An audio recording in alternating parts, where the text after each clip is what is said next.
So we're going to be talking about some of this with Darren Moore, who's been a regular guest of ours. Darren is the executive director of a group called the New Centurion Leadership Program, and he has this extraordinary ability to just weave all the historic principles into contemporary themes and explain sort of what's going on. So Darren.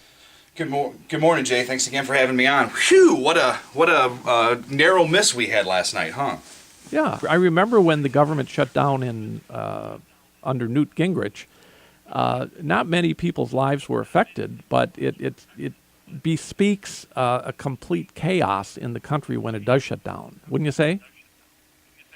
Yeah, I think you're right. And the history of government shutdowns have certainly advantaged the people who had the largest megaphones at the time of those shutdowns. I mean, in '95, after a really revolutionary, so to speak, Gingrich revolution that swept a whole bunch of new legislators into the Congress, where they started actually rolling back a lot of these government programs. They balanced the budget for the first time in 40 years. And then, at that point, the folks who liked the top-down style of management decided they were going to shut down the government, and it ended up that Clinton got reelected and Newt got thrown out. So yeah.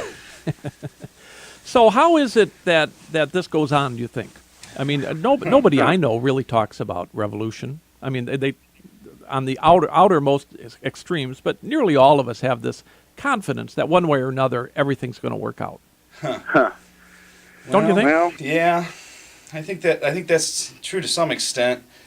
I think that this is a very difficult question, because when we conservatives believe that human nature is fixed, that there are certain truths that are true about man that were true when Homer was writing 2,500 years ago. And I think that if history has been a guide to us in any regard, that there's a natural tension between order and liberty. And I think we can see this contrast extremely clearly when we compare the American Revolution with the French Revolution. There's something inside all of us that want order. You've had me on, we've talked about Russell Kirk and Edmund Burke and the little platoons of life, the little communities, those intermediate authorities that act as a bulwark to the centralizing power.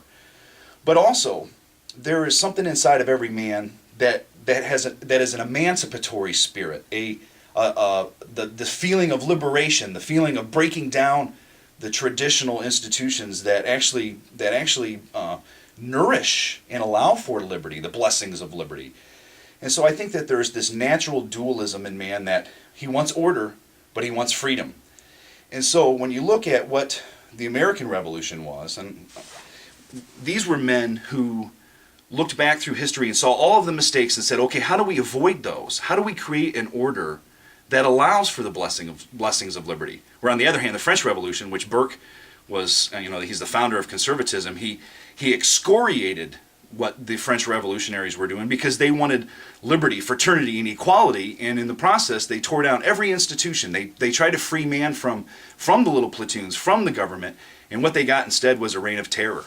Yeah. Now, our founding fathers, of course, they wanted to encourage the established institutions, the churches, and created levels of government that check on the prospect of tyranny. The federal government can't get too big because the states are too powerful. Likewise, in the state, people can't get too out of control because there's the townships and the counties. The whole democratic process has worked out. Yeah.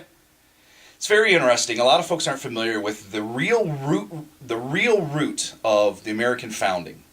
And this might come to surprise to a lot of people, but our system of government was based more than anything else on the concept of jealousy.